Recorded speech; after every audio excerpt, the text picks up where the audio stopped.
Islamic अहादीस के viewers अस्सलाम वालेकुम। आज मैं आपको उन जानवरों और परिंदों के बारे में बताऊंगी जिनका जिक्र कुरान पाक में हुआ है। चींटियाँ यानी निमल, इनका जिक्र कुरान में अक्लमंद और मेहनती के अल्फाज में इस तरह किया गया है कि जब हज़रत सुलेमान की फ़ौज जंगल से गुज़र रही होती है तो एक चींटी अपनी बाकी साथियों से अपने अपने बिलों में छुप जाने को कहती है। इसको ख़तरा होता है कि वो फ़ौज के पांव तले कुचली जाएंगी। इस वाक़े के ज़िक्र से हमें पता चलता है कि चींटियाँ अक्लमंद होती हैं। बंदर को कुरान पाक में करदा के अल्फाज में बयान किया गया है। अल्लाह ने बंदरों की मिसाल में अपने गुस्से का इजहार करते हुए इस वाक़े का जिक्र किया है जब अल्लाह ने एक यहूदियों की कौम को इनकी नाफरमानियों की वजह से बंदर बना दिया था। ये अल्लाह की अज़ाब की एक सूरत थी। शहद की मक्खियों को कुरान पाक में नहल कहा गया है। इनका जिक्र इंसानों के फ़ायदे के लिए किया गया है कि कैसे अल्लाह ने एक मक्खी को बनाया जो मेहनत से शहद बनाती है, मुख्तलिफ रंगों का, और शहद में इंसानों के लिए शफा है।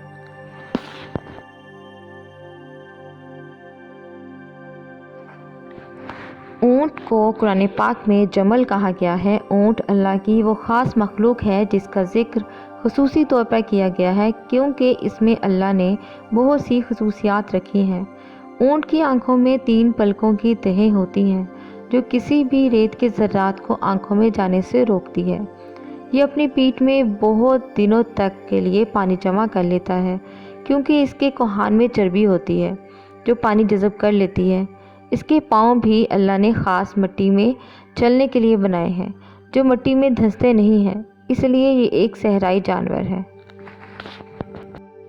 गाय को कुरान पाक में बकरा के अल्फाज में बयान किया गया है। गाय इंसानों के लिए फ़ायदेमंद है क्योंकि ये दूध, दही, गोश्त मुयस्सर करती है। मक्खी को कुरान पाक में ज़बाब के अल्फाज में बयान किया गया है। मक्खी एक छोटी सी मखलूक है मगर अल्लाह ताला कुरान में फरमाता है कि किसी की भी हिम्मत नहीं कि वो एक मक्खी ही बना दे और इसमें जान डालकर दिखा दे या सिर्फ एक मक्खी का पर ही बना दे। हुदहुद को कुरान पाक में भी हुदहुद के अल्फाज में ही बयान किया गया है। हुदहुद वो परिंदा है जिसकी अक्लमंदी की तारीफ़ की गई है कि वो हज़रत सुलेमान के ख़ास वज़ीरों में से था।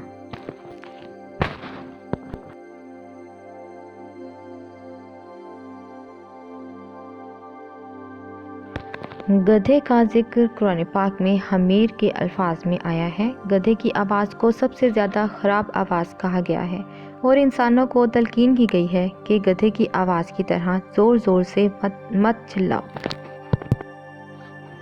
कुत्ते का जिक्र कुरान पाक में कल्ब के अल्फाज में किया गया है। कुत्ता एक नित्स जानवर है, इसका घरों में रखना जायज़ नहीं, अलबत्ता खेतियों की हिफाजत के लिए खेतियों में रखा जा सकता है। अगर कुत्ते की तरबियत की जाए तो इसका शिकार भी जायज़ है। अल्लाह ताला ने इसका जिक्र सूरह अल माइदा में किया है।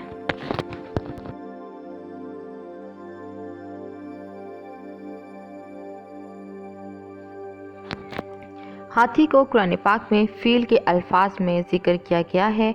हाथी को अल्लाह ने ताकतवर जानवर कहा है मगर अल्लाह ताला के गुस्से के आगे किसी की ताकत अहमियत नहीं रखती।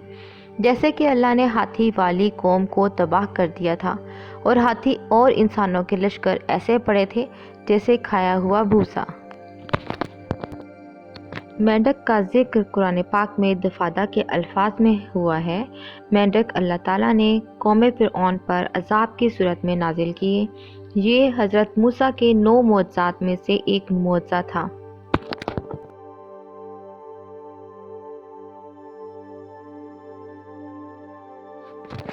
टिड्डी यानी जराद, टिड्डी का अज़ाब भी कौम फ़िरऔन पर नाजिल किया गया। जुओं का जिक्र भी कुरान पाक में कमल के अल्फाज में आया है। जुएं भी कौम फ़िरऔन पर अज़ाब के तौर पर नाजिल की गई थी। मछली का जिक्र कुरान पाक में हूद के अल्फाज में आया है। मछली का जिक्र हज़रत यूनुस अलैहिस्सलाम के किस्से में किया गया है कि जब हज़रत यूनुस अलैहिस्सलाम कश्ती से दरिया में जाते हैं तो एक मछली इन्हें अपने पेट में रख लेती है। سمندروں اور دریاؤں کی سب مخلوقات اللہ کی تابع ہیں اور صرف اللہ کا حکم مانتی ہیں۔ مکڑی کو قرآن پاک میں عنکبوت کے الفاظ میں بیان کیا گیا ہے۔ مکڑی کا ذکر اللہ رب العزت نے مثال کے طور پر بیان کیا ہے کہ ان لوگوں کی مثال جنہوں نے اللہ کے سوا حمایتی بنا رکھے ہیں مکڑی کی سی مثال ہے جس نے گھر بنایا، اور بے شک سب گھروں سے کمزور گھر مکڑی کا ہے۔ کوے کا ذکر قرآن پاک میں غراب کے الفاظ میں ہوا ہے۔ کوہ ایک چالاک جانور ہے جس نے انسان کو سکھایا کہ کس طرح اپنے مردے زمین میں دفن کرو۔ اس کا ذکر حابیل اور قابیل کے واقعے کے ساتھ کیا گیا ہے۔ سانپ کا ذکر قرآن پاک میں ثعبان کے الفاظ میں ہوا ہے۔ سانپ کا ذکر حضرت موسیٰ علیہ السلام کے معجزے کے ساتھ آیا ہے کہ حضرت موسیٰ علیہ السلام نے جب اپنا عصا زمین میں پھینکا تو وہ ایک سانپ بن گیا۔ پروانہ پروانے کا ذکر قرآن پاک میں فراش کے الفاظ میں آیا ہے۔ سورہ قاریہ میں اللہ تعالیٰ نے قیامت کا ذکر کرتے ہوئے پروانے کی مثال دی ہے کہ قیامت آنے پر لوگ بکھرے ہوئے پروانوں کی صورت میں ہوں گے۔ یہ ابابیل ہے اور ابابیل کو قرآن پاک میں بھی ابابیل ہی کہا جاتا ہے۔ ابابیل کسی ایک پرندے کا نام نہیں ہے بلکہ پرندوں کی گول کو ابابیل کہتے ہیں۔ اس کا ذکر سورہ الفیل میں آیا ہے۔ اس سے آپ یہ جان سکتے ہیں کہ اللہ تعالیٰ پرندوں کے ایک جھنڈ سے ہاتھیوں کا لشکر تباہ کر سکتا ہے۔ سور یعنی خنزیر۔